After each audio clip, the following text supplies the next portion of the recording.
दिल्ली में होने वाले विधानसभा चुनाव को लेकर सभी राजनीतिक पार्टियां अपनी अपनी तैयारी में जुट गई हैं।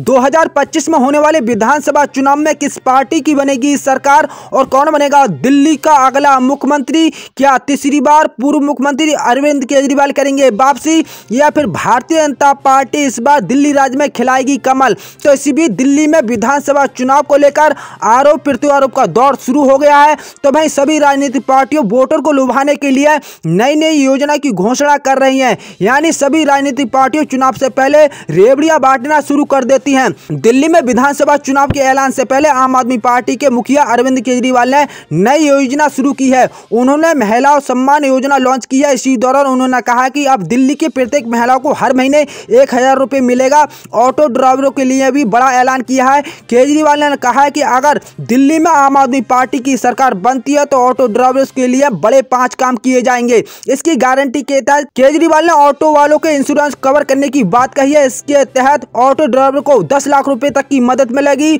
और ऑटो ड्राइवर्स की बेटियों की शादी में 1 लाख रुपए तक की सहायता दी जाएगी। तो भाई दिल्ली में ऑटो वालों के दोनों हाथों में लड्डू दिख रहे हैं। केजरीवाल ने 5 वादे किए हैं। तो भाई भारतीय जनता पार्टी ने यानी बढ़ चढ़ कर 7 वादे ऑटो ड्राइवरों के लिए किए हैं। दिल्ली में बीजेपी ने एक्स पर जानकारी देते हुए कहा कि पार्टी के अध्यक्ष वीरेंद्र सचदेवा ने उनसे मिलने आए ऑटो चालकों की मांगों को स्वीकार करते हुए साथ उन्हें आश्वासन दिया है। पहले हर लाइसेंसधारी ऑटो वाले को बच्चों की स्कूली शिक्षा मुफ्त होगी। उनके उच्च शिक्षा लेने की इच्छा बच्चों को सरकार वजीफा देगी। दूसरी, दिल्ली के सभी ऑटो वालों के लिए विशेष योजना लाकर 17 दिसंबर 2025 से प्रधानमंत्री नरेंद्र मोदी योजना के अंतर्गत बीमा कवर दिया जाएगा। तीसरी, दिल्ली के सभी ऑटो वालों के जिसके पास निजी आवास नहीं है उन्हें प्रधानमंत्री आवास का लाभ भी दिया जाएगा। तो चलिए जानते हैं दिल्ली में विधानसभा की 70 सीटें आती हैं। 70 विधानसभा सीटों का ताज़ा ओपिनियन पोल सर्वे देखते हैं। इस बार 70 विधानसभा सीट में से किस पार्टी के खाते में कितनी सीटें जाने का अनुमान है। चलिए जानते हैं दिल्ली में विधानसभा की 70 सीटें आती हैं। बहुमत का जो जादुई आंकड़ा है वो 36 सीटों का है। यानी किसी भी पार्टी को दिल्ली राज्य में अपनी सरकार बनाने के लिए 36 सीटें जीतने की आवश्यकता होती है। तो चलिए बात करते हैं दिल्ली के सबसे पहले जिले की। तो सबसे पहला जिला आता है दिल्ली का दक्षिणी दिल्ली। दक्षिणी दिल्ली में विधानसभा की 8 सीटें आती हैं। 8 विधानसभा सीटों की बात की जाए तो इस बार आम आदमी पार्टी यानी अरविंद केजरीवाल की पार्टी खाते में इस बार 8 विधानसभा सीटों में से बामुश्किल 3 सीटें खाते में जाने का अनुमान है। तो वहीं भारतीय जनता पार्टी के खाते में इस बार 8 विधानसभा सीटों में से 4 सीटें खाते में जाने का अनुमान है। लोकसभा चुनाव के लिहाज से देखा जाए तो यहाँ पर लोकसभा चुनाव में यहाँ पर भारतीय जनता पार्टी ने यहाँ पर कमल खिलाया था। यानी रामवीर सिंह यहाँ पर सांसद चुने गए थे। इस लिहाज से देखा जाए तो भारतीय जनता पार्टी को यहाँ पर बढ़त मिलती हुई नजर आ रही है। और कांग्रेस पार्टी खाते में इस बार 1 सीट खाते में जाने का अनुमान है और अदर पार्टियों खाते में इस बार 0 सीटें खाते में जाने का अनुमान है। वहीं अगले जिले की बात करते हैं दिल्ली की। तो अगला जिला आता है ईशान कोण। ईशान कोण में विधानसभा की 8 सीटें आती हैं। 8 विधानसभा सीटों की बात की जाए तो इस बार आम आदमी पार्टी यानी अरविंद केजरीवाल की पार्टी खाते में इस बार बामुश्किल 1 सीट खाते में जाने का अनुमान है। तो भाई भारतीय जनता पार्टी के खाते में इस बार 8 विधानसभा सीटों में से 6 सीटें खाते में जाने का अनुमान है। ईशान कोण में इस बार भारतीय जनता पार्टी यहां पर बढ़त बनाती हुई नजर आ रही है और कांग्रेस पार्टी खाते में इस बार 1 सीट खाते में जाने का अनुमान है और अदर पार्टियों खाते में भी 0 सीटें खाते में जाने का अनुमान है।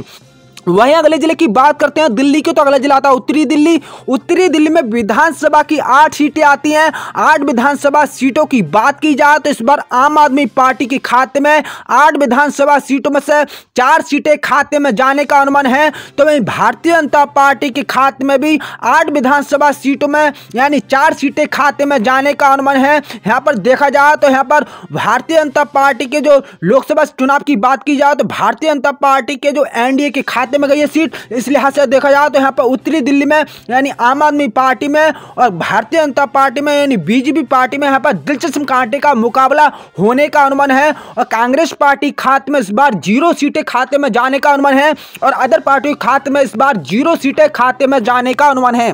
वहीं अगले जिले की बात करते हैं दिल्ली की। तो अगला जिला आता है पश्चिमी दिल्ली।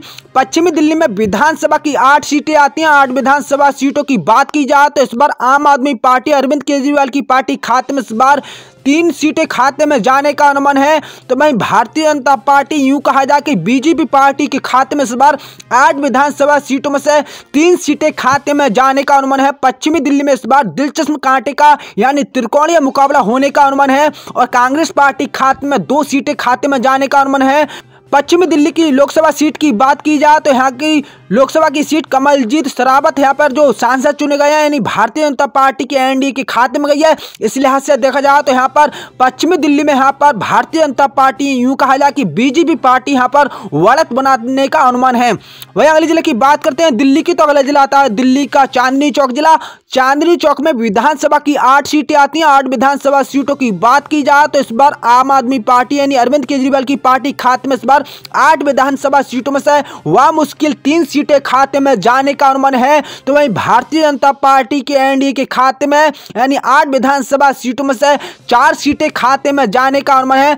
चांदनी चौक की लोकसभा सीट की बात की जाए तो यहाँ पर भारतीय जनता पार्टी के एनडीए के खाते में गई है यानी प्रवीण खंडेलवाल यहाँ पर सांसद चुने गए हैं। इस लिहाज से देखा जाए तो भारतीय जनता पार्टी यहाँ पर बढ़त बनाने का अनुमान है। तो वहीं कांग्रेस पार्टी खाते में इस बार यानी 1 सीट खाते में जाने का अनुमान है और अदर पार्टियों खाते में भी 0 सीटें खाते में जाने का अनुमान है। दिल्ली में देखा जाए तो आम आदमी पार्टी और कांग्रेस पार्टी में यहाँ पर गठबंधन को लेकर बात बनती हुई नजर नहीं आ रही। तो इस बार देखा जाए तो आम आदमी पार्टी के यहाँ पर सीटों में कुछ गिरावट होने का अनुमान है। तो भाई कांग्रेस पार्टी को यहाँ पर भी इस बार झटका लगने का अनुमान है। तो भाई अगले जिले की बात करते हैं दिल्ली की, तो अगला जिला आता है नई दिल्ली सिटी। नई दिल्ली सिटी में विधानसभा की 7 सीटें आती हैं। 7 विधानसभा सीटों की बात की जाए तो इस बार आम आदमी पार्टी के खाते में यानी 80 यहाँ की जो मुख्यमंत्री है उस लिहाज से देखा जाए पूर्व मुख्यमंत्री अरविंद केजरीवाल के खाते में यानी आम आदमी पार्टी खाते में इस बार 3 सीटें खाते में जाने का अनुमान है। तो भाई भारतीय जनता पार्टी के एनडीए के खाते में इस बार 7 विधानसभा सीटों में से 4 सीटें खाते में जाने का अनुमान है। यहाँ की नई दिल्ली सिटी की लोकसभा सीट की बात की जाए तो यहाँ पर भारतीय जनता पार्टी के एनडीए के खाते में गई है यानी बंसरी सबराज यहाँ पर सांसद चुने गए हैं। इस लिहाज से देखा जाए तो भारतीय जनता पार्टी यहाँ पर बढ़त बनाने का अनुमान है और कांग्रेस पार्टी खाते में यानी 0 सीटें और अदर पार्टियों खाते में भी 0 सीटें खाते में जाने का अनुमान है। वहीं अगले जिले की बात करते हैं दिल्ली की, तो अगला जिला आता है उत्तरी पश्चिमी दिल्ली। उत्तरी पश्चिमी दिल्ली में विधानसभा की 8 सीटें आती हैं। 8 विधानसभा सीटों की बात की जाए तो इस बार आम आदमी पार्टी के खाते में इस बार 8 विधानसभा सीटों में से 4 सीटें खाते में जाने का अनुमान है।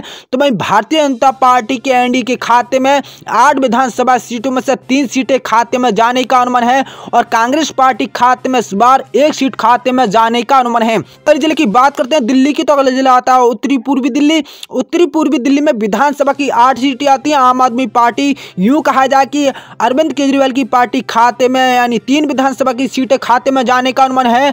तो वहीं भारतीय जनता पार्टी यानी बीजेपी पार्टी खाते में इस बार 8 विधानसभा सीटों में से 4 सीटें खाते में जाने का अनुमान है। उत्तरी पूर्वी दिल्ली में इस बार यानी भारतीय जनता पार्टी यहाँ पर बढ़त बनाती हुई नजर आ रही है। लोकसभा चुनाव के लिहाज से देखा जाए यानी भारतीय जनता पार्टी के एनडीए के खाते में गई है।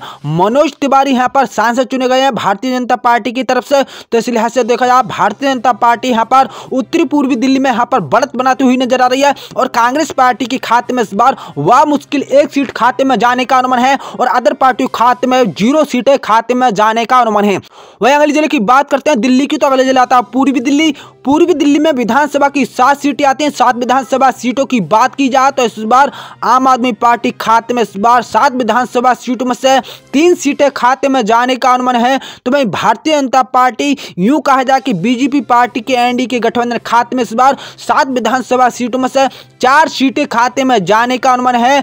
पूर्वी दिल्ली में इस बार यानी भारतीय जनता पार्टी बढ़त बनाने का अनुमान है। पूर्वी दिल्ली की लोकसभा सीट की बात की जाए तो हर्ष मल्होत्रा यहाँ पर सांसद चुने गए हैं। भारतीय जनता पार्टी के एनडीए के खाते में लोकसभा की सीट गई है। इस लिहाज से भी देखा जाए तो यहाँ पर भारतीय जनता पार्टी इस बार बढ़त बनाने का अनुमान है और कांग्रेस पार्टी खाते में 0 सीटें और अदर पार्टियों खाते में भी 0 सीटें खाते में जाने का अनुमान है। तो दोस्तों ये तो था दिल्ली की 70 विधानसभा सीटों का ताजा ओपिनियन पोल सर्वे। तो आम आदमी पार्टी खाते में इस बार 70 विधानसभा सीटों में से 27 सीटें खाते में वह मुश्किल जाने का अनुमान है। तो वहीं भारतीय जनता पार्टी के एनडीए के खाते में इस बार 70 विधानसभा सीटों में से 36 सीटें खाते में जाने का अनुमान है।